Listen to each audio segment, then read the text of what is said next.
Sejam todos bem-vindos a mais um LimiteCast. Boa noite para você que está chegando, bom dia ou boa tarde, seja a hora que você estiver vendo esse vídeo.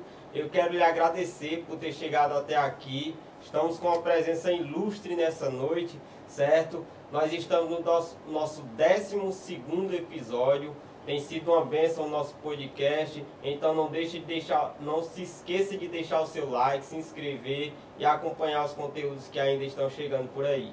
É isso mesmo, sejam muito bem-vindos, é o nosso 12º episódio, então a cada semana um convidado super especial, com uma temática bacana, um bate-papo de muito aprendizado, e essa semana não seria diferente. Antes de falar o nome do nosso convidado, eu quero pedir a você, empreendedor, que esteja entrando em contato conosco para estar divulgando a sua marca, patrocinando o seu produto e o nosso podcast e tendo um retorno positivo para o seu empreendimento, seja na região ou até mesmo fora de Juazeiro, certo? O nosso convidado de hoje é um pastor, casado, teólogo e uma pessoa que tem sido inspiração para muitos de nós, amantes da palavra de Deus, que buscamos a cada dia conhecimento, e nós estamos muito felizes por receber ele aqui e vou deixar que ele esteja se apresentando e deixando aí o seu agradecimento, seja o que for. Pastor Maurício, seja bem-vindo. Obrigado, irmão André, irmão Diego, Pai do Senhor, a todos, você que está aí assistindo o LimiteCast, mais uma vez seja bem-vindo. Como já foi dito, sou o pastor Maurício, participo da igreja, faço parte da igreja Assembleia de Deus já há mais de 35 anos e para nós é uma alegria poder estar aqui. Me sinto honrado, feliz pelo convite do irmão André, do irmão Diego, para estar nesse momento fazendo parte do LimiteCast. Para mim, além de ser a primeira vez em um podcast, também a primeira experiência é justamente aqui no LimiteCast. Então, dobra mais a responsabilidade e eu quero agradecer desde já o convite, a bondade de nos receber, e é isso. Eu comecei ainda muito novo na igreja, aceitei a fé, eu tinha 10 anos de idade, e tive uma época que alguém chegou para mim,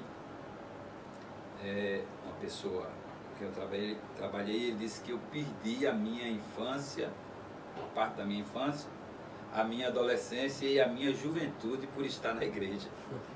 E eu disse a ele: rapaz, você se engana, você está muito equivocado. Eu ganhei a minha infância, ganhei a minha adolescência e a minha juventude, porque tudo coloquei aos pés de Jesus. Jesus tem sido maravilhoso na minha vida, então só tenho a agradecer. Amém. Então, hoje estou pastor, fui chamado, eu tinha 14 anos de idade, e não entendi no momento o chamado de Deus, mas aceitei com toda alegria, com todo prazer, porque eu tinha um prazer de servir, de trabalhar na obra do Senhor.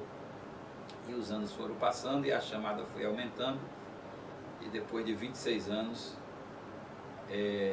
o chamado de Deus falou mais forte, e hoje estou pastor pela graça e bondade de Deus.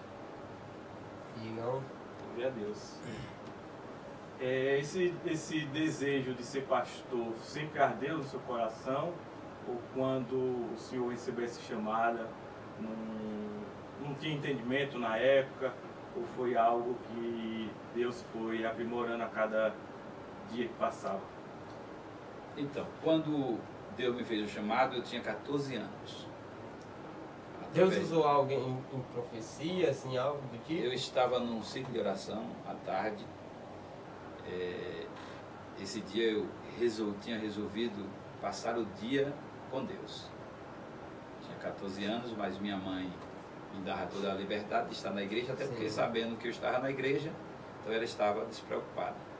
Então nesse dia eu saí no intuito de passar o dia na casa de Deus. Saí às 8 horas da manhã, no objetivo de só voltar quando encerrasse, que era às 5 horas da tarde. E mais ou menos 1h, 1h30 da tarde, eu estava de joelhos orando na igreja, quando uma irmã tocou no meu ombro, a irmã Carminha. Ela chegou para mim e disse: Maurício, eu tenho algo para te falar. Deus me deu uma revelação. Enquanto eu estava orando, Ele me deu uma revelação sobre sua vida. E me chamou e me contou justamente o que ela tinha visto. Ela via uma mão de um ser que brilhava. E ela disse que na mão dele estava uma penca de chave, quer dizer, várias chaves de ouro. E ele entregava na minha mão. E eu muito me alegrei, porque eu tinha vontade de trabalhar na portaria da igreja, então chave, eu entendi logo que eu seria o porteiro. Rapaz, tá vendo? E aí eu desci as águas, me tornei membro da igreja no dia 1º de maio de 92, ainda aos 14 anos, e naquele mesmo ano eu fui separado para trabalhar na portaria, então era tudo que eu tinha desejo de fazer. Mas o chamado de Deus foi falando mais forte, e eu, mesmo sem entender, mas aquilo ardia no meu coração, e aí eu fui procurar entender o que era aquilo que mexia muito comigo. Se eu estava sendo porteiro, então por que ainda aquilo continuava a mexer comigo? Foi então quando o Espírito Santo me deu a clareza do que significava a chave. Chave na Bíblia significa responsabilidade da palavra, da pregação do Evangelho. E aí aos poucos eu fui entendendo que Deus estava me chamando para o ministério da palavra. Então, mas aí eu já tinha 16 anos de idade quando eu fiquei naquele dilema: Deus, como é que eu vou ser um pastor? Como é que eu vou ser um obreiro se eu ainda sou muito novo? Deus usou mais alguém, pastor? Ou o senhor sentia mesmo o Espírito Santo falando no seu coração? Então, quanto mais eu ia sentindo aquela chama acesa no coração, o desejo de fazer, o desejo de servir, o desejo de estar indo mais além na obra de Deus, então vinha esses dilemas. E foi justamente, eu me lembro, uma tarde de sábado, eu estava saindo do trabalho. Eu trabalhava jardineiro até. Olha, tá vendo aí, pastor Mário? Já foi jardineiro, rapaz. Já trabalhei como jardineiro. Trabalhava no Country Club, na casa de uma pessoa que eu não vou mencionar o nome, mas eu me lembro que naquela tarde eu estava naquele dilema: Deus, como isso vai ser possível? Eu sou ainda menino, eu não tenho experiência, porque aquilo estava vivo dentro de mim, aquela chama ardendo para fazer, para desenvolver o trabalho. E eu já pregava, né, já tinha oportunidades de pregar, já dirigia culto, já era cooperador da obra, dirigia culto na congregação do Quidé na época, onde eu residia e congregava. E foi justamente nesse dilema que eu fui para um círculo de oração que tinha à tarde na sede, que era o círculo de oração jovens e adolescentes, que na época não tinha adolescente, assim, a união de adolescentes. O que tinha era justamente só a juventude.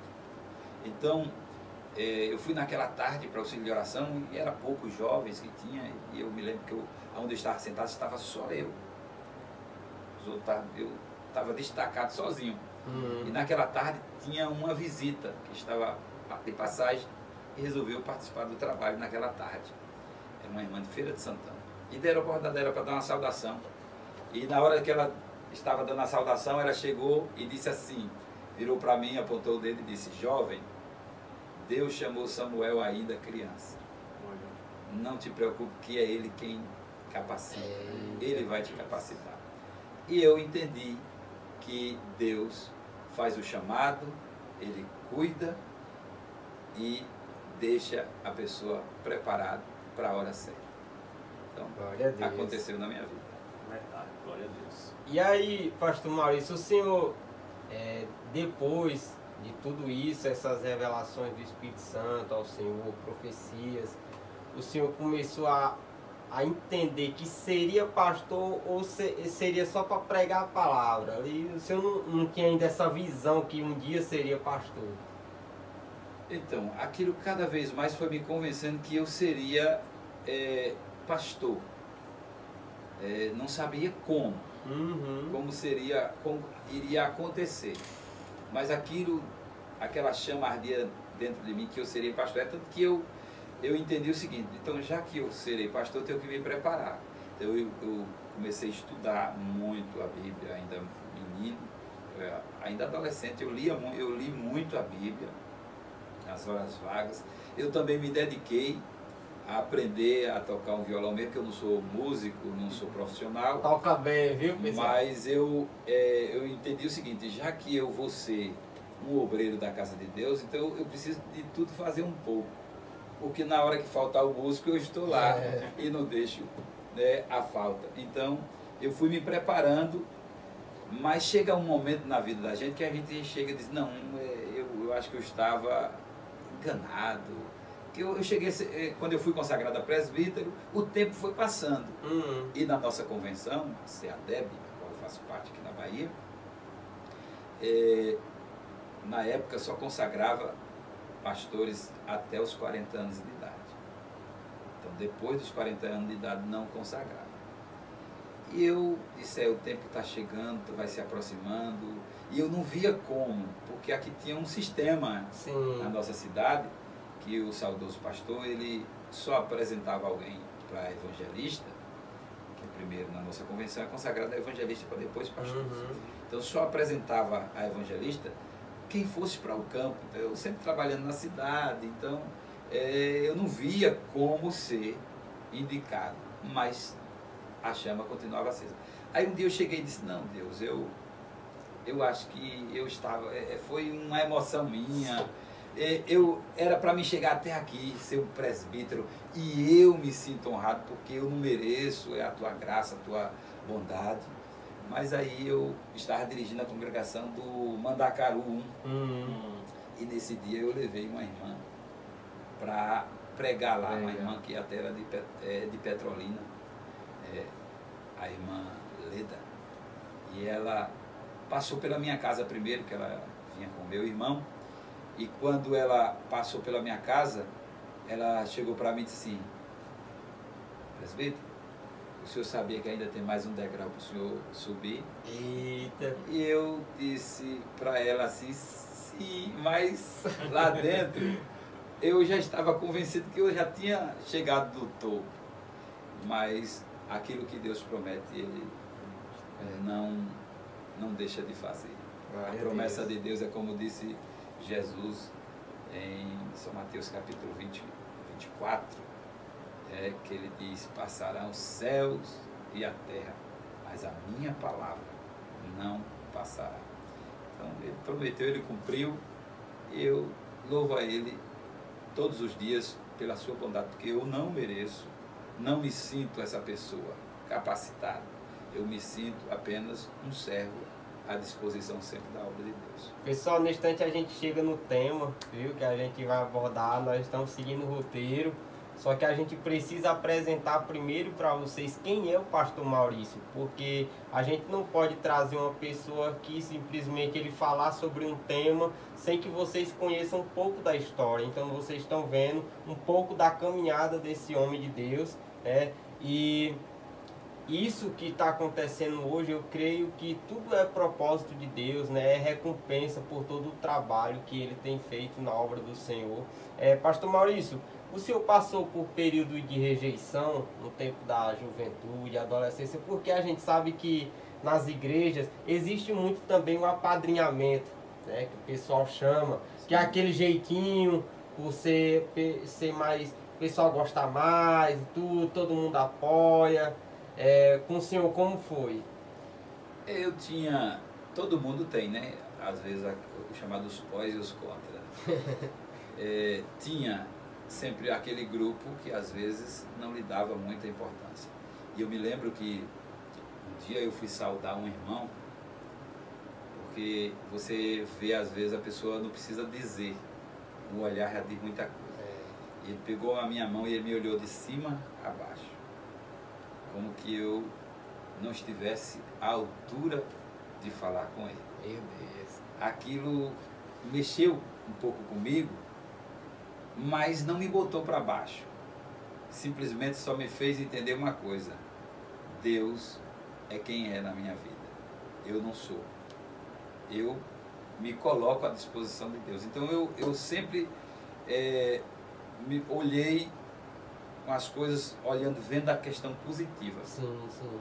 Nunca quis me abater com as palavras, porque tem sempre as barreiras. Tem aqueles que fazem de tudo para a gente não chegar. Uma época, eu enfrentei uma perseguição, até com um companheiro do ministério, que não vem o caso citar, mas me perseguiu muito. Eu entendo que era um processo Sim. de amadurecimento. Naquela época eu não entendia, mas hoje eu entendo que eu precisava passar por aquilo. E eu me lembro que eu estava mais uma vez num dilema, e naquela situação eu cheguei a fazer algumas interrogações a Deus. Deus, mas por que isso? Então, as tuas promessas que o Senhor fez, como é que fica? E aí eu me lembro que Deus usou um pregador em uma convenção que eu estava na cidade de Senhor do Bonfim no ano de 2005. Deus usou o pregador e disse assim: aquele que está com o pé em cima do teu chamado, se ele não tirar, eu arranco a perna com tudo. Meu Deus. Mas eu faço você chegar onde você precisa chegar. E eu sempre me coloquei assim, positivo. Sim. Eu dizia, eu sei que Deus vai fazer. Não sei como, mas eu creio que Ele vai fazer, porque Ele prometeu, e eu sempre me coloquei na posição. Sempre estava disponível. Sempre, eu nunca fiz o trabalho para me apresentar. Sim. Eu sempre fiz o trabalho por amar fazer o trabalho. Nunca também se rebelou contra essas pessoas, né? Graças a Deus, não. Essas pessoas, para mim, se tornaram edificantes. Uhum. Mesmo que me perseguiram, eles não se tornaram inimigos, se tornaram amigos, parceiros e até pais, que eram pessoas já maduras, se tornaram pais, porque era um ensinamento para mim. Era um ensinamento para mim. Então, naquela época, doeu, né? Quem é que não sente isso? Mas depois, aquilo foi um remédio necessário para a minha vida. Glória a Deus. Deus é perfeito, porque Ele promete, Ele sustenta, Ele capacita e Ele cumpre. Isso foi na vida do pastor Maurício e pode ser na vida de qualquer um cristão, né, que crê na palavra de Deus. O pastor já passou por algumas congregações, né, pastoreou algumas congregações, também já foi líder da juventude aqui de Juazeiro, inclusive foi meu líder. Eu queria saber do senhor essa experiência de trabalhar com a juventude, sendo que o senhor entrou também, né, na vida cristã, né, ainda muito jovem. Então, eu trabalhei sim em algumas congregações, não foram tantas, mas trabalhei. Comecei pela congregação do Quidé, como já disse, aos 15 anos de idade eu comecei dirigindo culto, minha primeira oportunidade, eu tinha 15 anos. Então, o trabalho a gente já fazia, carregava caixa de som para aos cultos e andava muito. Na época a congregação do Quidé dava assistência até o Argemiro, era aquela redondeza ali, e a gente caminhava tudo ali a pé com a caixa nas costas e fazia o trabalho. Então, saindo do Quidé, quando eu casei no ano de 2001 e vim morar na Itaberaba. Passei a cooperar nos trabalhos da Itaberaba. Depois eu saí no ano de 2005 e fui dirigir oficialmente a primeira congregação, porque eu praticamente dirigi a congregação do Quidé, não como dirigente, mas auxiliando de uma forma direta pastor José Pereira, que na época ele dirigia Quidé e Maringá. Então eu passei a auxiliar ele diretamente ali no Quidé, então toda a responsabilidade de gerir os trabalhos era comigo, mas que a responsabilidade pastoral era dele.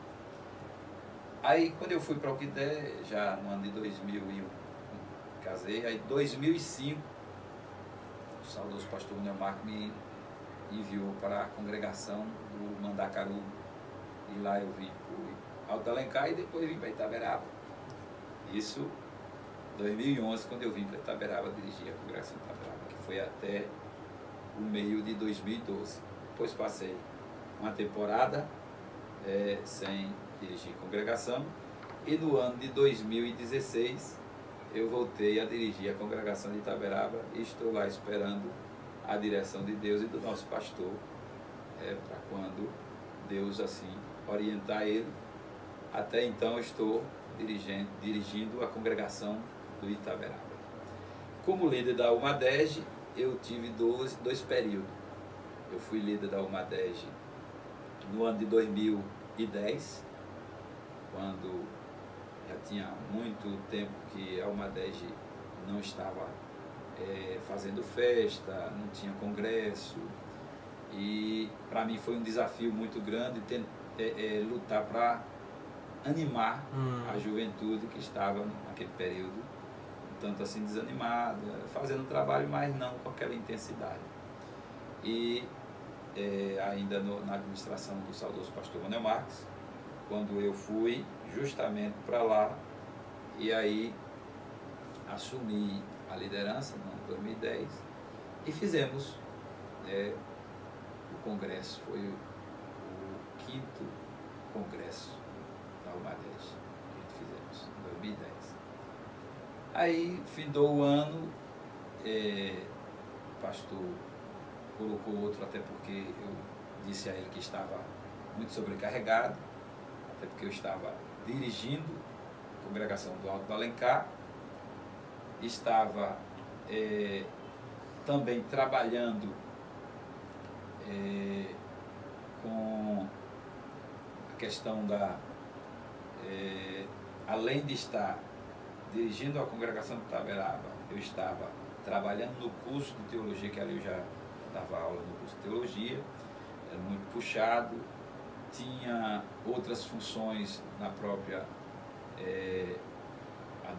administração da igreja, e isso estava um tanto sobrecarregado.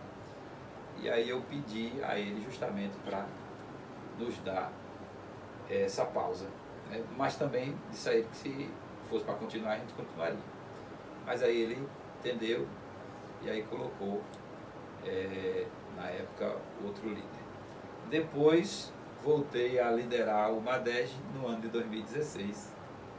E aí nós tivemos o privilégio de fazer um dos maiores congressos da época, e foi quando a gente conseguiu colocar 630 jovens sentados no grupo da UMADEG. Para nós foi uma grande conquista, foi uma bênção, e hoje a UMADEG está aí a todo vapor, trabalhando em nova administração, e isso tem sido bênção.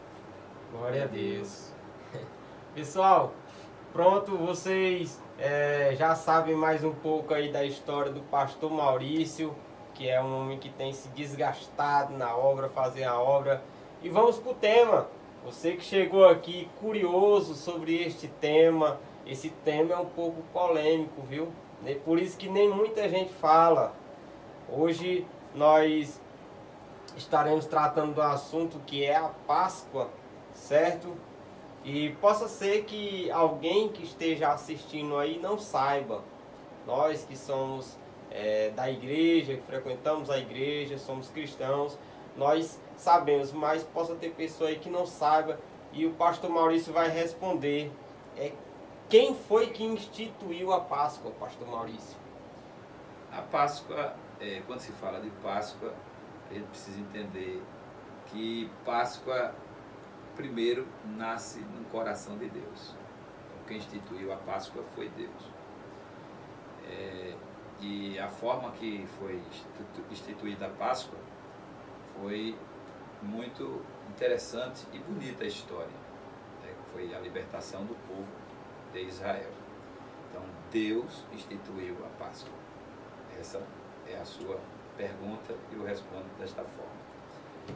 Algo mais que o senhor queira que eu comente? O senhor pode se aproximar do microfone um pouco, porque eu vou fazer uns cortes aí desse assunto.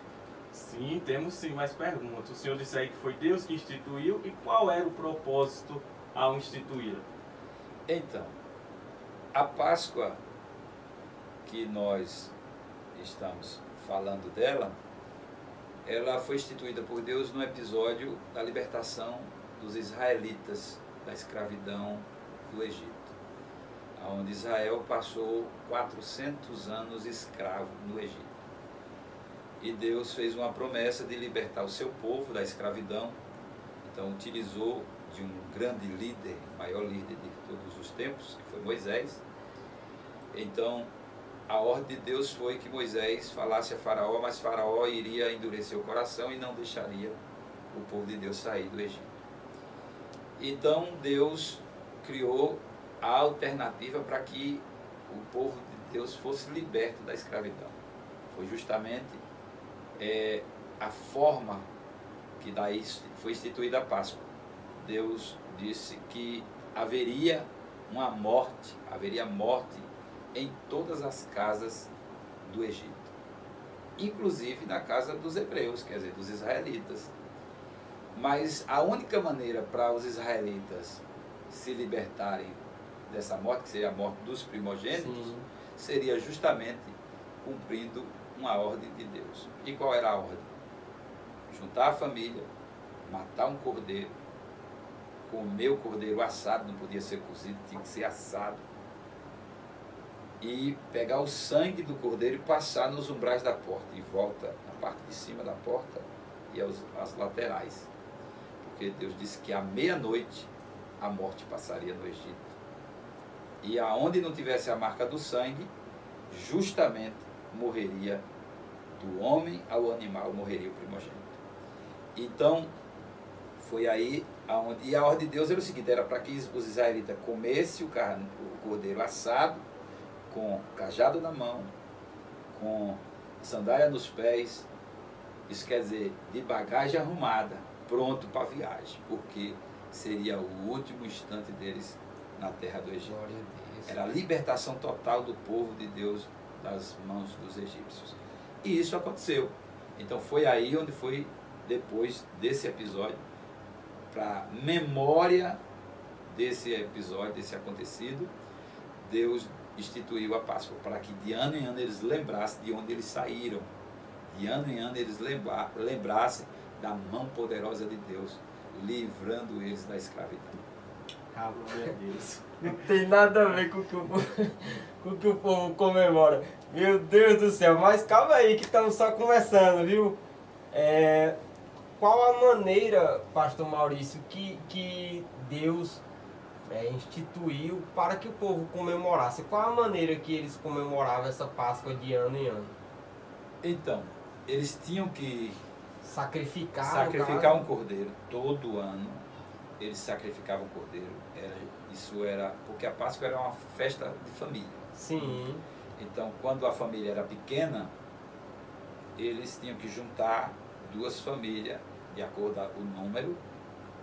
É o vizinho, podia ser o vizinho, mas podia ser outro um pouco mais distante, mas tinha que ser um número exato para que o cordeiro fosse todo consumido ali. Não podia sobrar. Se por acaso sobrasse alguma coisa, tinha que queimar tudo. Não podia sobrar. Então, eles comiam o cordeiro, o pão sem fermento, que é chamado de pão asmo, e ervas amargas, que era para não esquecer das origens, não esquecer do sofrimento. A erva amarga, lembrar da amargura que eles sofreram no Egito. O pão sem fermento tinha também a sua simbologia importantíssima, que eles estavam se livrando de uma doutrina pesada que eles viviam. E o cordeiro simbolizava aquele que haveria de vir para sacrificar sua vida por todos nós. Mas aí nesse caso a Páscoa foi instituída somente para o povo de Israel, para a igreja ou para qualquer pessoa? Então, a Páscoa, já está dizendo Páscoa judaica, era para os filhos de Israel. Até porque quem foi livre do Egito, da escravidão do Egito, foi os israelitas. Não foi o mundo, foi os israelitas que foram livres do Egito. Então a Páscoa foi instituída para o povo israelita. Então, o povo pode até perguntar, e o mundo pode comemorar a Páscoa? Até pode ser, mas não da forma que está sendo feita. Sim, sim. Pastor Maurício, quando houve o senhor tem assim uma noção de quando houve essa inversão da verdadeira Páscoa para a Páscoa que se comemora hoje em dia? No caso, eu creio que a Igreja Católica tem algo a ver com isso? Então, quando a gente fala da Páscoa, a gente precisa entender que a Páscoa, ela tinha o seu curso na história de Israel.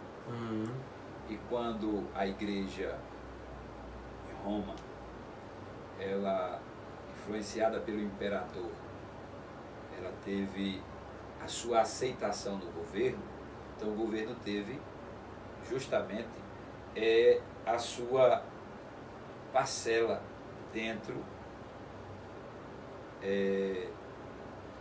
da administração da igreja. Sim. Então, Constantinopla era a capital de Roma na época. Então, a igreja passou a ter a influência do Estado. E por ela ter a influência do Estado, ela começou a abrir espaço para muita coisa que não fazia parte da igreja. Sim. Então, foi o imperador passou a ter como gestor, ele passou a ser praticamente o gestor da igreja. Sim. A gerir e colocar alguns pontos. E nisso foi onde foi entrando a questão da idolatria.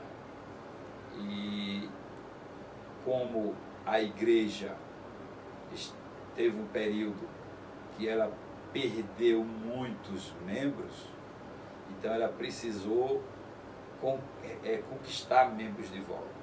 Então ela resolveu unificar uma festa pagã que surgiu lá na Babilônia, que era a festa da primavera. Que aí foi onde surgiu a história do coelho, que eu não sei se Sim. tem aí na sua pergunta alguma coisa. Sim. E aí, quando ela faz essa unificação da festa, que a igreja romana precisava atrair, então pegaram a festa, a Páscoa judaica, que foi a forma de convencer o povo na época, e unificou com a festa da primavera.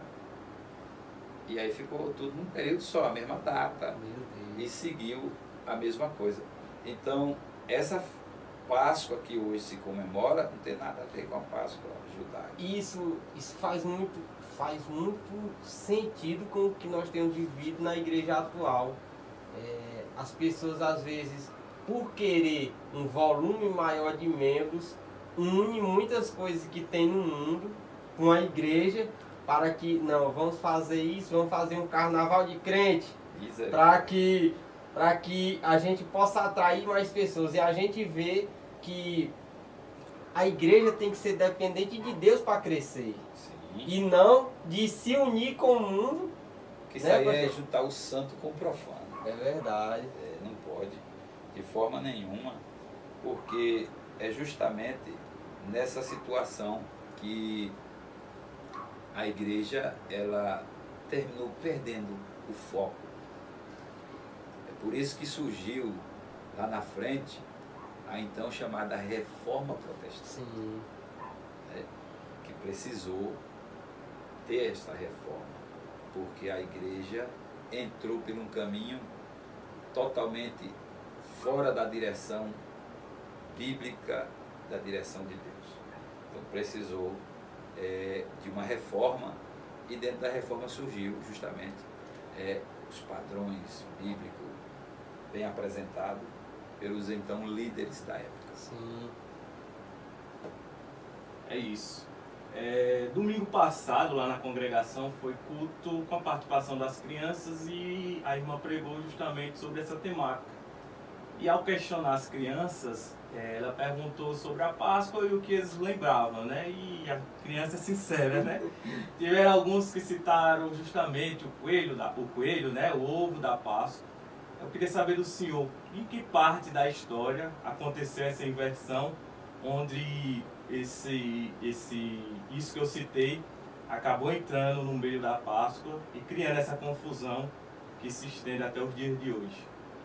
Então, a entrada destes símbolos da Páscoa, nessa festa, que ela está mais uma festa pagã do que uma festa cristã, ela teve seu início ali mais ou menos no concílio de Nicéia, por volta do ano 2000 ou 325, o ano 325 depois de Cristo. Foi justamente nesse concílio de Nicéia que os bispos da época introduziram alguns símbolos, inclusive o coelho. E tudo com a intenção de atrair as pessoas. De atrair os fiéis. Porque existia uma lenda. Uma lenda que a lebre veio para trazer uma linguagem, né, na cultura cristã, né, da época. Veio para trazer uma linguagem de renascimento e de fertilidade ao mesmo tempo. Porém, o coelho em si, ele representa uma deusa da Babilônia, a cultura da Babilônia, então chamada deusa Ishtar, que ela criou uma história de que ela iria eclodir de um ovo. E surgiu aquela ideia dos ovos pintados, coloridos, e aí o povo distribuía os ovos, justamente na primavera, era no período da primavera. Então, se fazia, era um culto à deusa da fertilidade, porque a gente, olhando assim, o coelho não põe ovos. Mas como encaixaram essa história na... Tinha que ser uma galinha, né? Se fosse uma galinha, Faz sentido. Se fosse uma galinha, até poderia ser. Mas um coelho, mas é porque tem um cenário por trás de tudo isso. Um cenário satânico. Porque o coelho representa a promiscuidade. Porque se você vê, o coelho, ele reproduz rápido. Ele, de 2 em 2 meses, ele tem uma ninhada. Então, ele representa, na cultura ocultista, ele representa a fertilidade. Então, na cultura ocultista, ele era justamente cultuar o culto à deusa da fertilidade. Era justamente feito com isso aí, desta forma.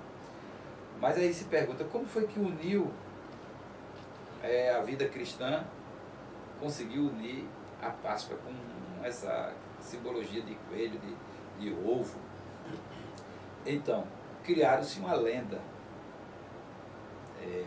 de que o menino Jesus dormia no seu quarto, com a janela do lado tinha uma árvore que tinha um ninhozinho de passarinho, todo dia acordava ele, aquele passarinho cantando alegre. Mas um dia ele foi acordado pelo passarinho cantando triste, que foi olhar, disse que a raposa tinha carregado os 3 ovinhos do ninho daquela mãe passarinho. E ele disse que o menino Jesus então convocou os animais para ver o que podia fazer para ajudar aquela mãe passarinho. Perguntou o gato disse que não podia fazer nada porque a dona tinha lhe dado uma tarefa de pegar um rato que estava perturbando na casa. E pergunta outro, mas disse que de repente o coelho se apresenta, põe as orelhas para fora da toca e se apresenta, disse que podia ajudar. Então o coelho foi e descobriu rapidamente onde era o ninho da raposa, o covil da raposa. Mas chegou lá, já era tarde demais, a raposa já tinha devorado os ovos do passarinho. Diz que o coelho, com dó da mãe passarinho, e para tentar agradar a Jesus, foi lá com os amigos dele e conseguiu 3 ovos, que levou para Jesus e disse que Jesus, isso é a lenda que eles contam, Jesus pintou os ovos lá e colocou no ninho da mãe passarinho, que ela não percebeu, mas que ficou alegre. E aí diz que Jesus, para recompensar o esforço do coelho, disse que encarregou ele dessa tarefa de todo ano ele trazer ovos para as crianças. Então isso na cultura ocultista, isso aí é o culto à deusa da fertilidade. Não tem nada a ver com a Páscoa bíblica. E o chocolate entrou aonde, né? Então, o chocolate ele veio justamente lá da Europa, onde surgiu, foi substituído mais tarde, né, pelos ovos de galinha, que eram os ovos pintados, que distribuíam. Depois fizeram para um meio de lucratividade. Então introduziram o chocolate, que hoje ele, no tempo, nesse período, ele fica muito mais caro, e quem é que não gosta de chocolate? Então fica mais atrativo ainda para que as pessoas participem. Por isso que hoje o povo troca e ainda diz uma Feliz Páscoa, e dessa Páscoa eu não participo, porque ela não é a Páscoa realmente bíblica, porque a Bíblia diz que Cristo é o nosso Cordeiro Pascual e não o coelho. Aí no caso aí, pastor Maurício, para as pessoas que não estão entendendo, no cristianismo, a Páscoa que Deus instituiu para o povo de Israel, existia um cordeiro que era sacrificado. E aí inverteu por esse coelho, no caso, digamos assim. Né? E aí entrou os ovos da Páscoa, entrou esse coelho. E quais as consequências de pessoas que participam desse, digamos que um ritual, mesmo que não seja intencional, com a Páscoa que nós vimos há uma semana atrás? Então, hoje, como a ideia do nosso inimigo, do inimigo das nossas almas, é tirar o foco central, que é Jesus, porque o escritor da carta aos Hebreus, no capítulo 12, e o versículo 1 e 2 diz: olhando firmemente para Jesus, que é autor e consumador da nossa fé. Isaías 59, versículo 1 diz que olhai para o Cordeiro de Deus. E João apresenta: eis aí o Cordeiro de Deus que tira o pecado do mundo. Então, quando o foco do inimigo é justamente tirar as pessoas disso, então isso é um prejuízo muito grande espiritualmente para quem está numa comemoração dessa. Porque se a intenção é cultuar a Jesus, é lembrar da sua ressurreição, então não teria que ser com ovo e com a representação do coelho, porque aí é uma substituição de Jesus. Se fosse um cordeiro, vamos lá que fosse, porque até não teria mais também, não caberia mais nem o cordeiro, porque o cordeiro saiu de cena, entrou Jesus. Não tem mais nada para substituir. Não tem nem cordeiro. Então vamos fazer um churrasco, já que a Páscoa judaica era um churrasco. Não tem necessidade mais. Jesus instituiu no lugar da Páscoa a Santa Ceia e disse: fazei isso em memória de mim, todas as vezes que comerdes o pão e beberdes o cálice do Senhor. Então, essa é hoje a verdadeira Páscoa cristã, é a Santa Ceia do Senhor. Nada a ver. Hoje essa Páscoa que nós vemos, presenciamos, é apenas comercial e infelizmente com um teor idólatra, levando o povo para desvirtuar da visão de Cristo para uma visão da idolatria, infelizmente. O assunto é um assunto bem delicado, né? Apesar que o principal objetivo não é nem criar polêmica, e sim ensinar a verdade. E eu pergunto agora ao pastor Maurício acerca daquelas pessoas que, mesmo sabendo a verdade, se oculta a passar esse ensinamento?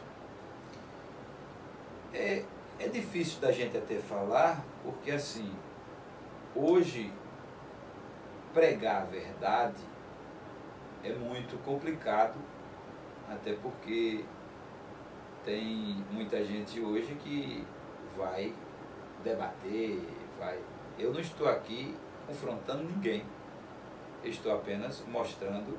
Falando daquilo que o senhor crê, né? o conhecimento, aquilo que eu defendo, eu creio.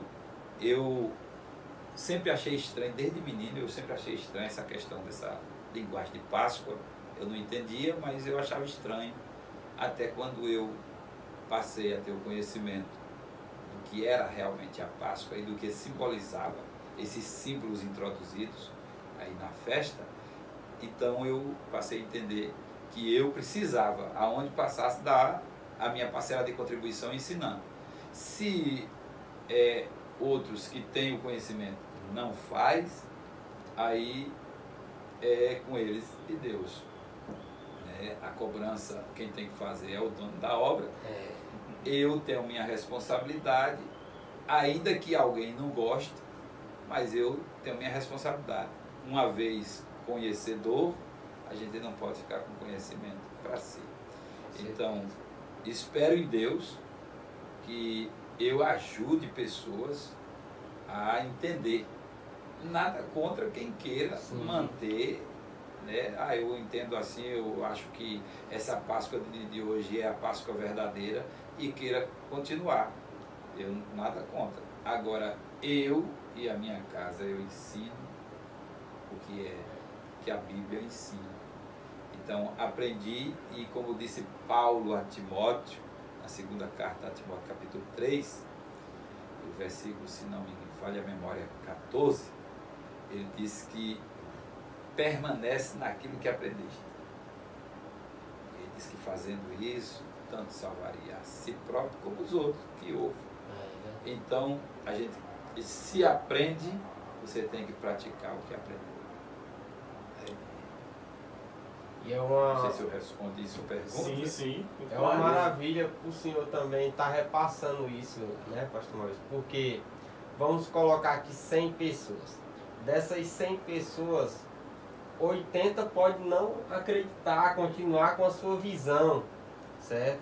Mas se 20 pessoas mudarem o pensamento e crerem naquilo que o senhor tem ensinado, como o senhor tem ensinado na igreja, já é uma vitória. Com certeza já é uma vitória, né? Naquele estudo que eu dei na igreja, aí uma menina, filha de um casal, me procurou depois do culto e disse: pastor, agora eu sei que não pode. Então não quero saber mais de ovo, de chocolate, nunca mais. E a mãe disse que não aguentava mais dela, aquela pressão dela, né? Querendo, e ela... Então, depois daquele estudo, a menina por si só disse: não quero. Disse para a mamãe: eu não quero, porque eu sei o que é que representa agora. Então, não quero desobedecer a Jesus de forma nenhuma. Então, eu fiquei feliz com aquilo. Ela, menina, eu acho que ela tem, não sei se é 10 anos, mas ela expressou assim, com aquela alegria por ter aprendido justamente naquele dia que o certo é certo e o que é errado tem que ficar para trás, porque não compensa. Porque em casa, né, pode não ter esse ensinamento sobre ovos de chocolate, coelho, na igreja também não, porém na escola, na rua, se fala muito, principalmente nessa época. Então um estudo como esse na igreja, mais detalhado, porque se falar de Páscoa, mas não com tantos detalhes como no estudo, que levam 1 a 2 horas de relógio, então acaba fazendo as pessoas, seja criança, como foi o caso aí da irmãzinha que o pastor citou, e também de adultos que cresceram a vida toda acreditando nisso, sem ter esse entendimento tão abrangente. E a gente encontra até pessoas que, a oposição, na igreja mesmo, eu vi um adolescente dizer assim: não, eu não acho nada demais, eu compro ovo mesmo e vou comer e pronto. Eu digo: é a sua consciência. Eu digo: eu não quero, ensino as minhas filhas a não querer, Porque uma coisa é a gente ensinar da forma correta, outra coisa é você forçar. Minhas filhas, elas nunca foram forçadas a nada. Eu ensinei a elas o caminho correto. Eu digo, ó, eu vou lhe explicar por quê. O chocolate tem nada a ver. Chocolate é uma coisa boa. Lembrando, pessoal, isso aqui é pra você. A gente tá querendo falar que você deve evitar de comer chocolate, não tem nada a ver. A gente tá falando sobre um sentido oculto que tem por trás desses símbolos na Páscoa. Sim. Principalmente naqueles dias ali que estão dizendo, né? Sim, sim. Até porque o símbolo do ovo, aí alguém até perguntou, e se comer depois que passar? Eu disse, não como um símbolo do ovo, porque ele foi feito para quê? Não foi para aquele fim? Então, então se desmanchar, eu digo, se desmanchar ele já não é mais um ovo. Aí já não é mais ovo. Aí ele passa a ser o chocolate normal. Que é que nem a questão da crença do povo de comer peixe no dia, né, da Semana Santa. Porque entende-se que não deve comer carne vermelha, porque Jesus morreu naquele dia e tal. Nada a ver. O peixe tem a ver o que com isso? Nada. Mas comer naquele dia o peixe, eu participo de uma idolatria. Que não tem nada a ver. Não tem nada a ver. Não tem nenhum ensinamento bíblico para isso. Nenhum ensinamento bíblico. Se for olhar mesmo no dia da Páscoa, Jesus comeu pão e tomou o suco da uva. Não tem nada a ver, não tem lá dizendo que ele comeu peixe, entendeu? Então não tem essa orientação. Então, participar às vezes é o que está por trás, é a linguagem oculta que está por trás. Então, o chocolate em si, ele é coisa boa, maravilhosa. Quem é que não tem até os chamados chocolate, né? Que gosta muito de chocolate. Eu, por exemplo, eu sou fraco para comer chocolate. Eu não sou muito fã do chocolate. Como?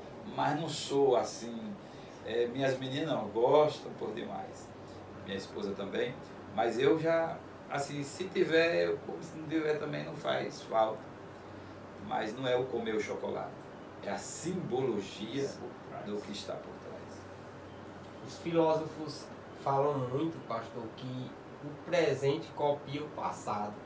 E o que nós estamos vivendo hoje, certo? Está copiando o passado nesse sentido, assim, das mentiras travestidas de verdade, certo? As pessoas, principalmente na igreja, as novas igrejas, igrejinhas de esquina que estão abrindo aí, e aí começa a inventar coisas e diz que foi Jesus que mandou. Tem uns aí que estão usando aqueles, aqui no povo de Israel, e inventa muita coisa aí. Só que não tem nada a ver, isso aí acaba jogando Jesus de lado, que é Ele mesmo, que é o responsável pela nossa salvação, é Ele mesmo que quem deve ser copiado, e as pessoas estão tentando colocar dentro da igreja muita coisa, e isso aí acaba perdendo o verdadeiro sentido do cristianismo, se a gente for ver, né? Justo. Paulo até disse assim, sede meus imitadores como eu sou de Cristo. O evangelista João, na primeira epístola, capítulo 2, versículo 6, diz assim, aquele que diz estar nele deve andar como ele andou.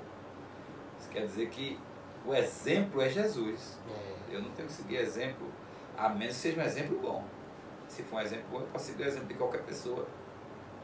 Agora, se for coisas invencionice, que colocam como a linguagem que o senhor usou, travestida de uma verdade, não, aí não. Até porque, voltando àquele sentido de participar, de comer certas coisas, Paulo cita na primeira carta aos Coríntios, capítulo 10, versículo 14 a 21, ele vai citando, falando sobre a idolatria, né? No versículo 14 ele manda fugir da idolatria, e no versículo 21 ele fecha o tema dizendo que não deve sentar à mesa, nem tomar o cálice dos demônios e o cálice do Senhor, e nem sentar à mesa dos demônios e à mesa do Senhor. Isso quer dizer que não aceita. É que nem a linguagem que nós ouvimos do pregador nessa festividade que nós tivemos, que o pregador até citou, dizendo que tem muitas pessoas desta forma, que ele é a metade de Jesus e a metade do outro.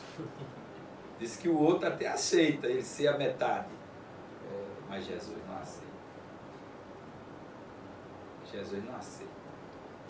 Porque Para Jesus não dá certo. É isso mesmo, pastor Maurício, que eu estou refletindo enquanto o senhor fala, porque eles usam uma verdade que é a morte e ressurreição de Cristo, e justamente nessa data eles colocam uma coisa que não tem nada a ver. Então eles usam a verdade da morte e ressurreição de Cristo para colocar uma mentira que eles inventaram, e aí acabam invertendo o que realmente seria o sentido. Então, né? é justamente onde eles introduzem o coelho, dizendo que é o símbolo do renascimento, é o símbolo de ressurreição, tudo isso. E não tem nada a ver.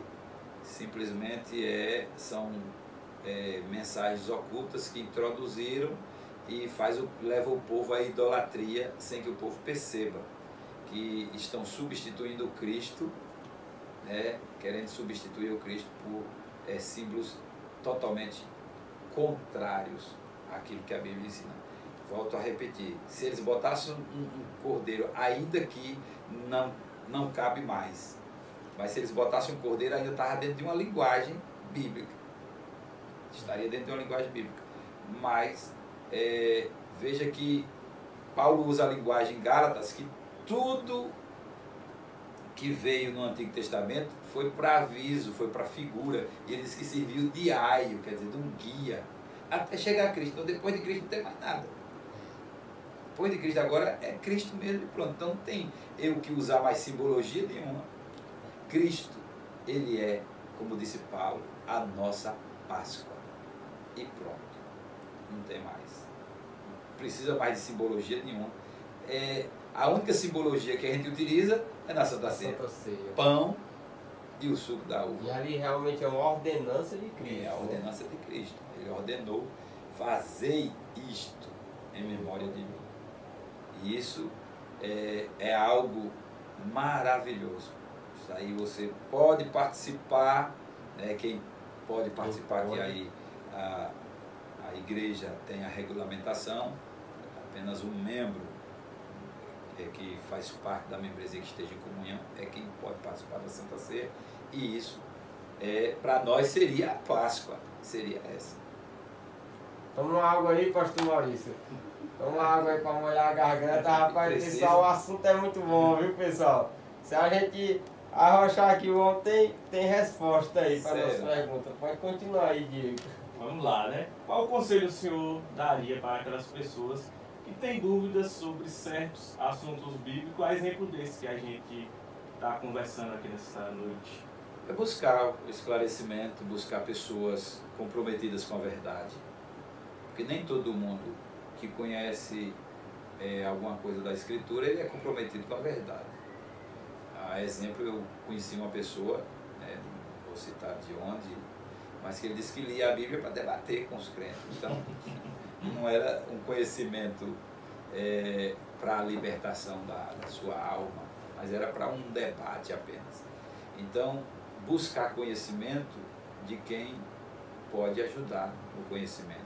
Pessoas capacitadas, que têm compromisso com a verdade, que têm temor e tremor diante de Deus, de falar certos assuntos, porque não é falar assunto simplesmente, não, eu estou falando aqui porque eu tenho conhecimento. Não, é uma responsabilidade, porque não pode ser acrescentado e nem tirado nada da Bíblia.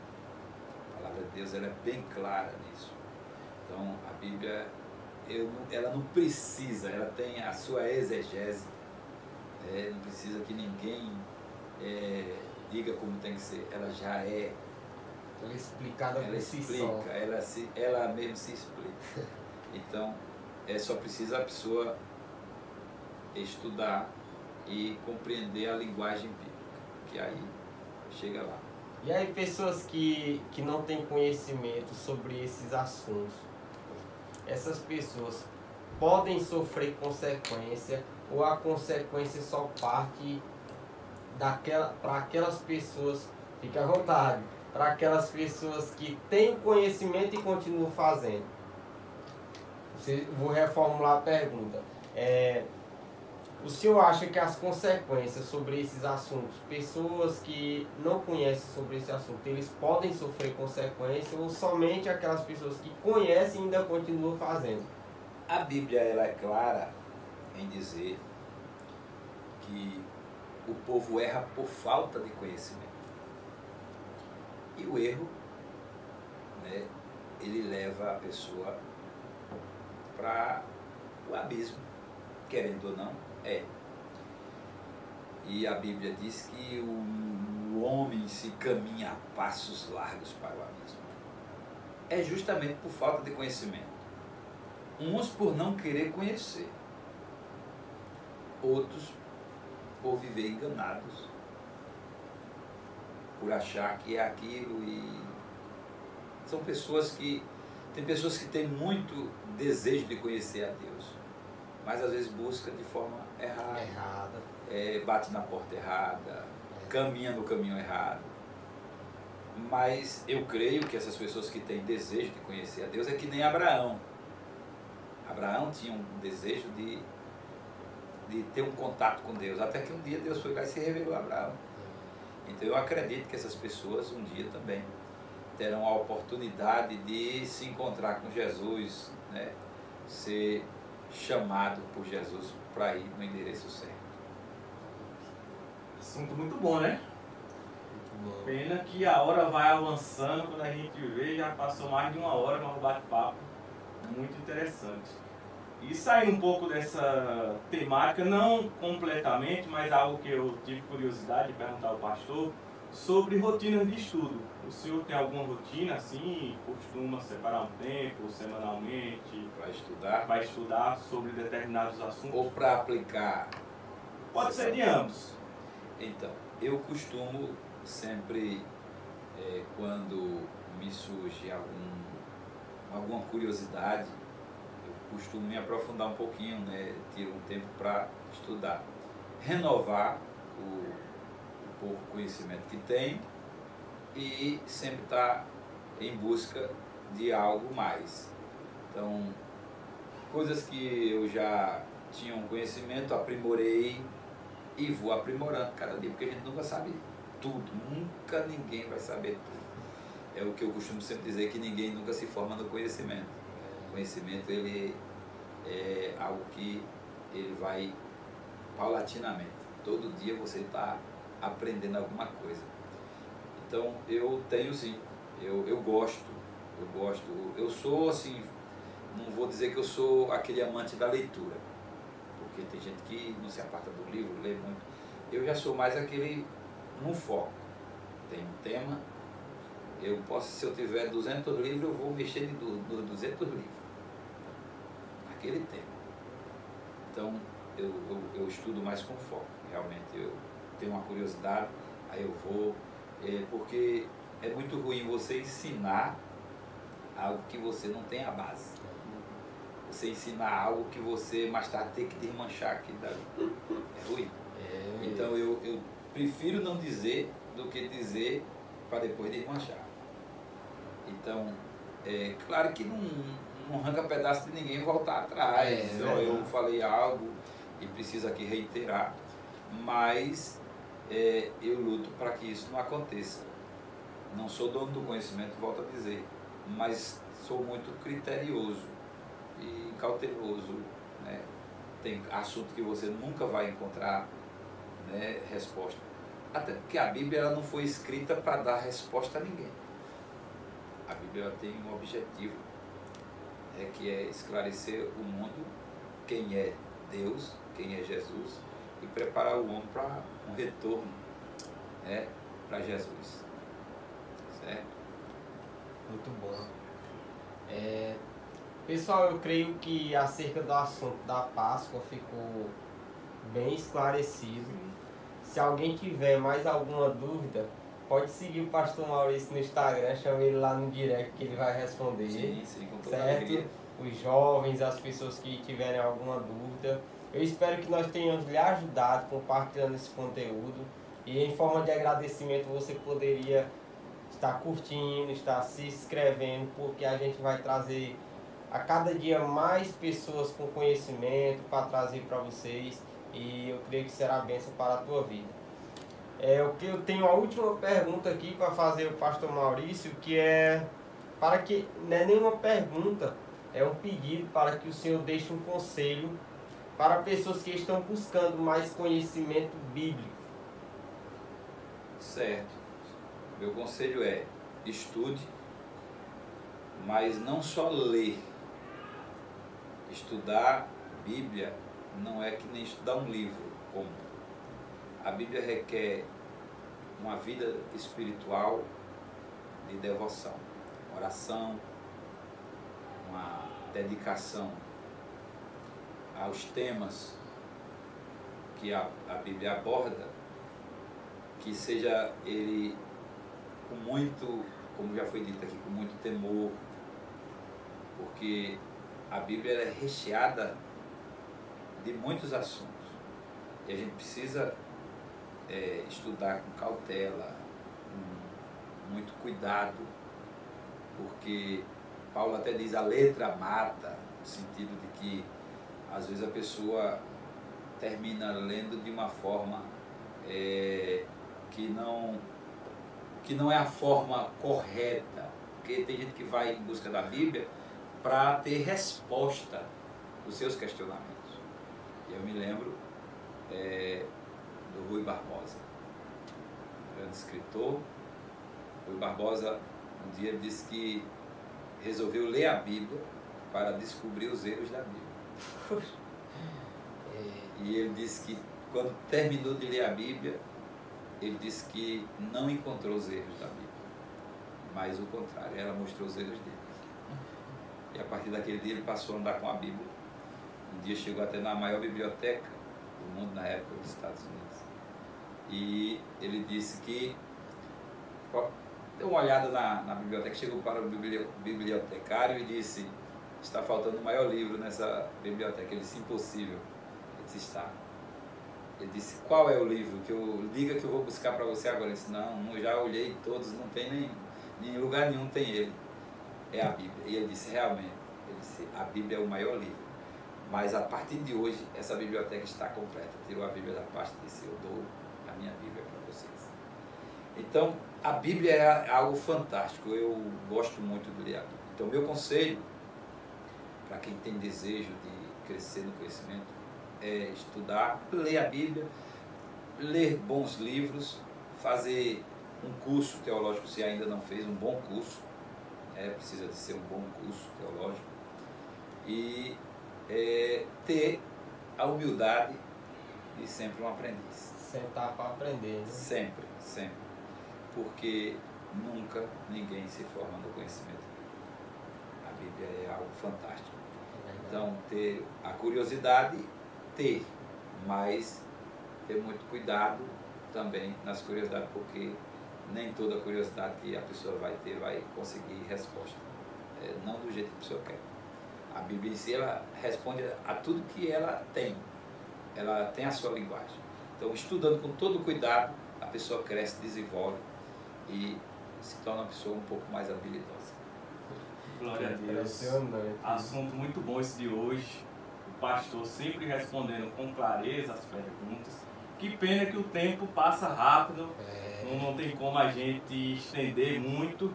Mas, como o André falou, né? Se você ficou com alguma dúvida, segue o pastor Maurício nas redes sociais.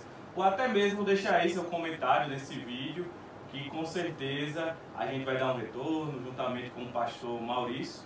E aqui eu já aproveito, né, para agradecê-lo por ter aceitado, por ter topado esse bate-papo, aceitado o convite. E também agradecer a vocês que ficaram aí até o finalzinho assistindo esse episódio aí com esse assunto que foi de muita importância e de muito aprendizado. André. Pessoal, queremos agradecer a você, antes de passar por agradecimento ao pastor Maurício, por ter ficado até aqui, você que tem acompanhado nosso conteúdo, que Deus possa estar te abençoando através desse conteúdo, dos que ainda virão, e que o Senhor possa prosperar a sua vida e a nossa vida, que estamos aqui do outro lado na correria fazendo de tudo para passar um conteúdo de qualidade para você. Beleza? Tchau, tchau. Eu vou passar para o pastor Maurício agora se despedir de vocês também. Pois é, obrigado a todos vocês, obrigado irmão André, irmão Diego, essa equipe maravilhosa, esse trabalho fantástico, muito obrigado a vocês, a você amigo que segue o canal, a você que está chegando aí, vai lá, curte, comenta, estou à disposição tanto aqui dos companheiros desse projeto maravilhoso, estou sempre à disposição de vocês também, pode fazer pergunta, espero saber responder as perguntas que vocês fizerem, e estarei sempre aqui disponível. E vai vir mais vezes. Um bate-papo bíblico. Vamos mudar só os temas e vamos trazer de novo. Certeza. Se ele vier. Com toda alegria a gente vem. Certo. Pois é, pessoal. Estamos nos despedindo. Tchau, tchau e até o próximo episódio. Valeu!